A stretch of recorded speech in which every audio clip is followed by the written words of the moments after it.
नमस्कार दोस्तों।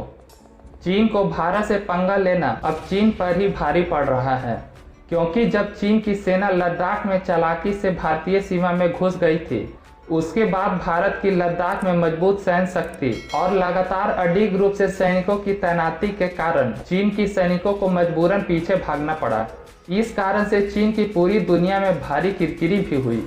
दोस्तों, चीन लगातार भारत पर दबाव बनाने के लिए भारत की सीमा से सटे इलाके में चीन लगातार युद्ध अभ्यास भी कर रहा था, मगर इसके बावजूद भी चीन का यह दांव उसी पर उल्टा पड़ गया।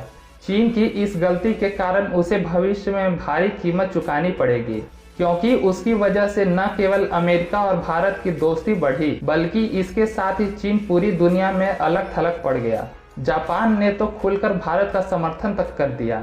चीन की मंशा साफ है कि चीन अमेरिका को पीछे छोड़कर वह दुनिया का महाशक्ति बनना चाहता है।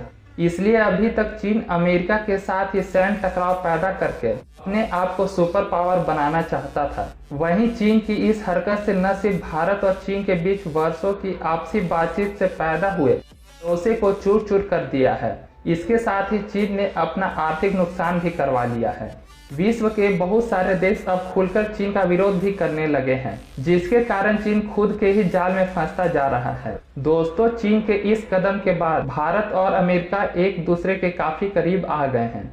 अगर चीन ने भारत की सीमा पर तनाव नहीं बढ़ाया होता तो आज भारत और अमेरिका जितनी तेजी से एक दूसरे के नजदीक आए हैं, वह शायद संभव नहीं हो पाता। भारत ने पिछले कुछ दशकों में अपने आप को एक एशियाई शक्ति के रूप में दिखाया है। वहीं दूसरी तरफ अमेरिका और भारत सामरिक सहयोग भी तेजी से बढ़ा रहे हैं, जिससे चीन को अब काफी खतरा महसूस हो रहा है। चीन अमेरिका को आर्थिक रूप से संपन्न मानने के साथ ही उसे अपने लिए बड़ा खतरा मानता रहा है। भारत और अमेरिका के बीच बढ़ती नजदीकियों से साउथ चाइना सी में चीन उन्हें अपने लिए सबसे बड़ा चुनौती मानता है, क्योंकि साउथ चाइना सी पर चीन अपना दबदबा तब तक नहीं बना सकता है जब तक कि चीन इन दोनों देशों से मिलने वाली चुनौतियों से निपट न ले। इसलिए चीन किसी भी कीमत पर भारत को अमेरिका से गठजोड़ होने से रोकना चाहता है। चीन लगातार भारत की सीमा पर आए दिन विवाद खड़ा करता रहता है, ताकि भारत उसी में उलझा रहे। इसी के साथ चीन चाहता है कि भारत अपनी सीमा पर आधारभूत ढांचे की निर्माण गति को धीमी रखे,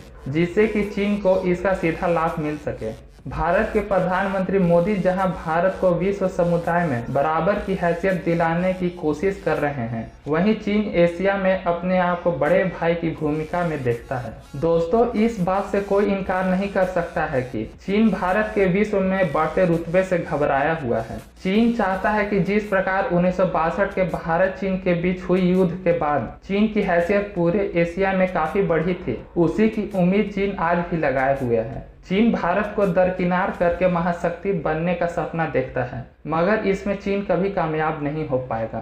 तो दोस्तों, मुझे उम्मीद है आपको यह वीडियो अच्छी लगी होगी। अगर आपने अभी तक हमारे चैनल को सब्सक्राइब नहीं किया है तो प्लीज़ हमारे चैनल को सब्सक्राइब कर दीजिए। धन्यवाद।